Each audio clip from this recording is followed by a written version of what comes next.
So we've been out here fishing deep, and we've caught a few. Just caught one, caught a nice Kentucky, and put him in the live well just to show you guys this.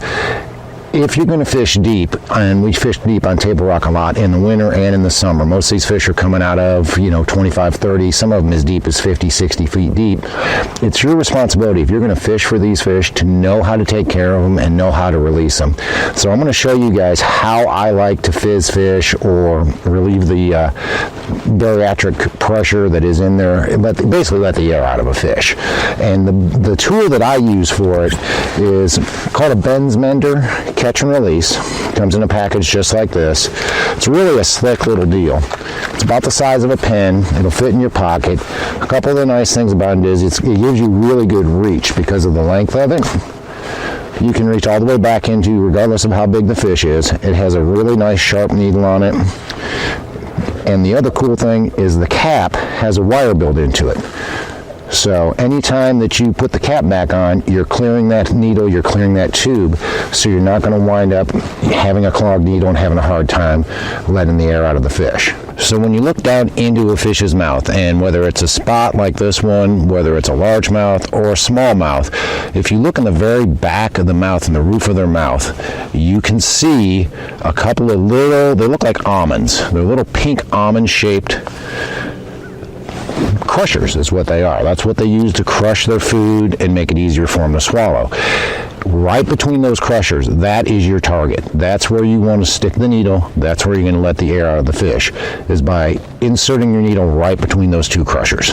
In between those crushers, you see that's the sphincter muscle where he's actually swallowing down into his stomach, but right behind that is the air bladder, and that's where the needle goes in, and that's where it releases all the air out of his air bladder so he can go back down. Take your bends mender, and I'm going to insert it right between those crushers.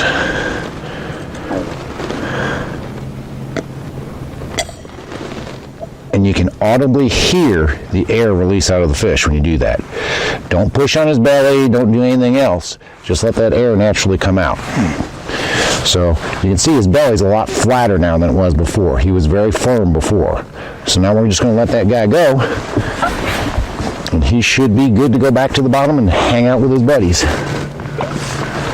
And boom, there he goes, right back down to 50 feet deep where we caught him. So guys, it's just that simple. You just saw how easily it was for me to let the air out of that fish, let him go. Being a responsible angler, being a responsible conservationist, if you're going to fish deep and you're going to catch these fish over 20, 25 feet deep, you really need to know how to do this. It's very simple. Get the right tools. Keep the right tools clean. I mean, it will knock any flesh or anything that may be in that needle out, but try not to let this thing get mold or mildew build up into it. Don't want to give the fish any sort of virus or anything on top of letting them go, but it's very simple, it's very easy. If you're going to be a responsible angler, you need to learn how to do it. Watch the video a couple of times, plus there's other resources online if you want to check those out, but make sure that if you're going to fish deep, you take the time to learn to do this. This is Eric Bray, Table Rock Fishing Intel, giving you more tips to save more fish on Table Rock Lake.